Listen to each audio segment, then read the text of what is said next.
My boyfriend cheated on me with his roommate, who he swore was like a sister. I woke up in his best friend's bed, with his grandmother's ring on my finger. I've been dating Blake for 2 years, and everyone kept telling me I was too good for him. But I thought they were just jealous. Blake was a bartender who played guitar in a cover band on weekends, and had this female roommate named Tessa, who he swore was just like a sister to him. She'd walk around their apartment in towels, cook him breakfast in her underwear, and sit on his lap during movie nights. But Blake said I was being insecure and crazy for thinking it was weird. He'd cancel our dates if Tessa had a bad day at work. He'd leave my place in the middle of the night, because Tessa needed someone to talk to about her ex. When I got promoted at my accounting firm, Blake forgot to congratulate me, because Tessa had gotten a parking ticket and was upset.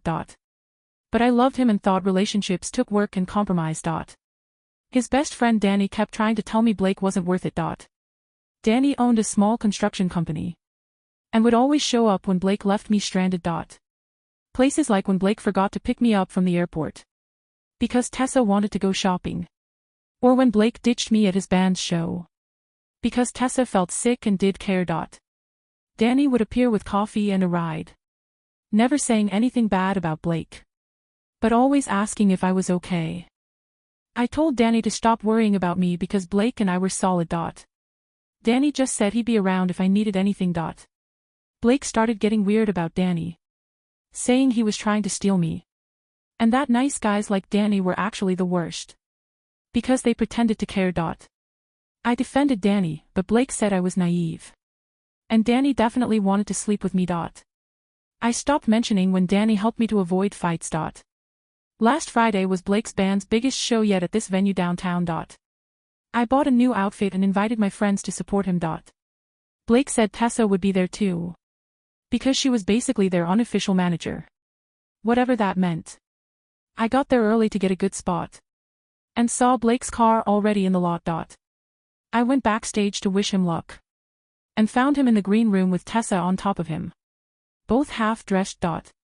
Blake saw me and actually said it wasn't what it looked like. Tessa smirked and said, now I knew why Blake kept her around. Blake tried to explain that Tessa was just helping him relax before the show, and that it meant nothing, and I was overreacting. As usual, I left and went straight to the bar across the street. Started taking shots of tequila like they were water. I couldn't believe I'd wasted 2 years on someone who was obviously sleeping with his roommate the entire time. Danny showed up after an hour. He said Blake texted the group chat that I'd gone crazy, and stormed off for no reason. Danny knew that wasn't true and came looking for me. I was absolutely destroyed by that point, crying and drunk, and saying I was so stupid for not seeing what everyone else saw. Danny tried to get me to eat something, but I kept ordering more drinks. I remember telling Danny he was right about everything, and I should have listened. I remember him trying to get my phone when I wanted to call Blake. I remember throwing up in the parking lot while Danny held my hair. I don't remember anything after that. I woke up in a bed that wasn't mine, wearing a t-shirt that said Henderson Construction, which was Danny's company. Danny was asleep on the floor with a pillow and blanket. There was water, aspirin and toast on the nightstand. And on my finger was a ring. Not an engagement ring, but Danny's grandmother's class ring he always wore on his pinky. I sat up confused, and Danny woke up immediately asking if I needed to throw up again. I asked what happened and why I was wearing his ring. He said I've been trying to call Blake all night. So he gave me his ring to fidget with instead of my phone. And I refused to give it back. He said I kept saying it was prettier than anything Blake ever gave me, which wasn't hard since Blake never gave me anything. Danny said he slept on the floor, after making sure I was okay and nothing happened between us. He said his sister was in the guest room. If I wanted to confirm with her, he called her to come over, so I wouldn't wake up alone with just him there, and get the wrong idea. His sister Lori came in with coffee and confirmed Danny was on the floor all night, while she checked on me every hour. She said Danny was worried sick and kept saying he should have told me about Blake sooner. I asked what he meant, Lori said. Danny knew Blake was sleeping with Tessa for at least 6 months. But didn't know how to tell me. Without seeming like he was trying to break us up. Blake called while we were talking. He said I embarrassed him by making a scene at his show. And Tessa was upset that I'd invaded their space. Their space. Said if I apologized to Tessa and accepted their relationship dynamic, we could work things out. I looked at Danny, who was pretending not to listen. While making breakfast, I looked at his grandmother's ring still on my finger. The phone felt heavy in my hand, vibrating with the frantic energy of Blake's entitlement. His voice, once the sound I looked forward to at the end of every day, now sounded like nails on a chalkboard. Did you hear me, Maya? Blake snapped. Tessa is crying. She feels like her home isn't a safe space anymore because you walked in like a psycho. You need to come over, apologize, and we can put this misunderstanding behind us.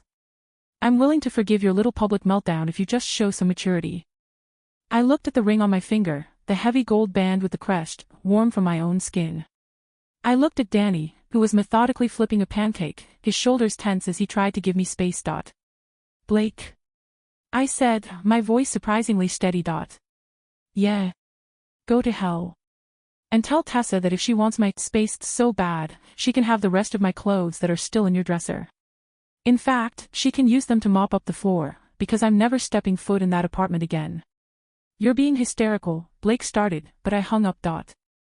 I turned the phone off and slid it across the kitchen island. The silence that followed was thick, broken only by the sizzle of the griddle. You okay? Danny asked, not looking up. He was wearing a faded t-shirt, his knuckles scarred from years of manual labor. He looked nothing like the polished, trendy guys Blake hung out with. He looked solid. I think I've been a fool for 730 days, Danny, I whispered. Not a fool, Danny said, finally meeting my eyes. He walked over and set a plate of breakfast in front of me. Just loyal. Some people take that as an invitation to be a doormat. But the thing about doormats, Maya. Eventually, they get tired of the dirt and just walk away. He noticed me twisting his grandmother's ring. I started to pull it off. I should give this back. I'm sorry I wouldn't let go of it last night. I was, a lot. Danny reached out, his hand hovering over mine. Keep it for today. If it makes you feel like you've got something to hold on to, keep it. My grandmother was the toughest woman I ever knew. She didn't take crap from anyone. Maybe some of that will rub off on you by lunch. The next few days were a blur of reality setting in. With Lori's help, I went back to Blake's apartment while he was at band practice. I didn't want a confrontation, I wanted my life back.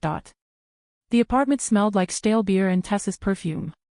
Seeing the couch where she used to sit on his lap, the couch where I'd sat and apologized for being insecure, made my stomach turn. Lori was a whirlwind, throwing my books and clothes into suitcases. He doesn't deserve your memory, let alone your presence, she muttered. We were almost done when the door opened. It wasn't Blake. It was Tessa. She stood there in one of Blake's oversized shirts, a cup of coffee in her hand. She didn't look guilty. She looked triumphant. Oh, the ghost returns, she smirked. Blake said you'd be by to crawl back. I told him to make you wait a few days, but I guess you're just here for your things. I stood up, clutching a framed photo of my parents. I'm here for my life, Tessa. You can have the rest. The late nights, the broken promises, the gaslighting, he's all yours. I hope he's worth the lack of sleep you're going to have wondering who his next sister is going to be. Tessa's smirk flickered. He loves me. He's always loved me. You were just the girl who paid for the dinners and the gas for the van. That stung because it was true. I had been the bankroll for his dreams. Well, I said, zipping my final bag. Consider the bank closed. Have fun paying his half of the rent. As I walked past her, she noticed the ring on my finger. Her eyes widened. Is that an engagement ring? Did you really go out and buy yourself a ring to pretend someone wants you? It's an heirloom, I said, not clarifying whose. Something you wouldn't understand. It represents respect. Something you'll never get from him. I moved into a small studio apartment closer to the firm. It was quiet. Too quiet. Danny became my anchor. He didn't push for anything. He'd just text, found a taco truck in your neighborhood. 10 minutes, or Lori's having a barbecue. There will be dogs.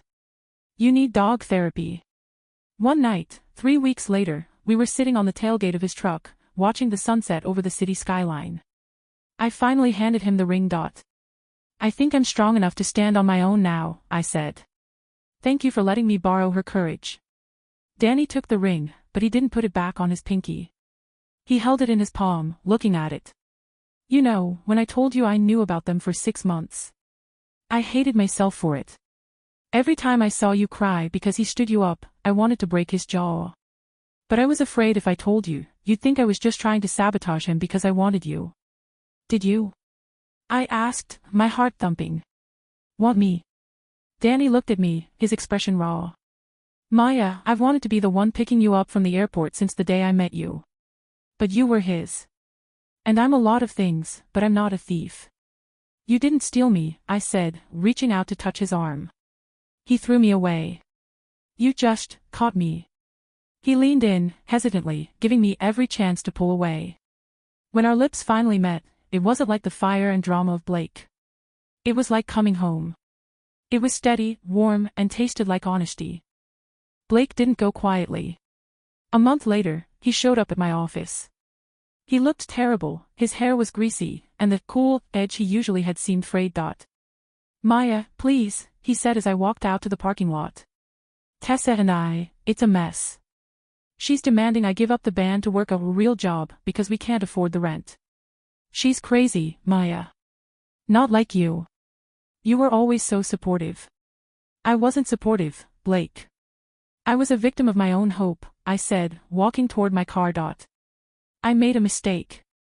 It was just physical. You and I had a soul connection. And now I hear you're hanging out with Danny. My best friend. He's a backstabber, Maya. He's been waiting for this. Danny is 10 times the man you'll ever be, I said. He didn't backstab you. He watched you destroy something beautiful and was there to pick up the pieces while you were busy relaxing with Tessa.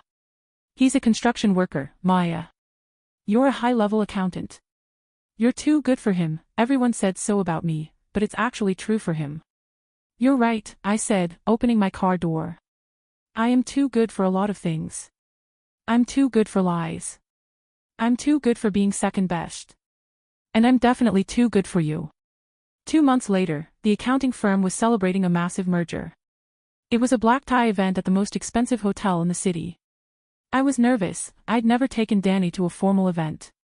I worried he'd feel out of place.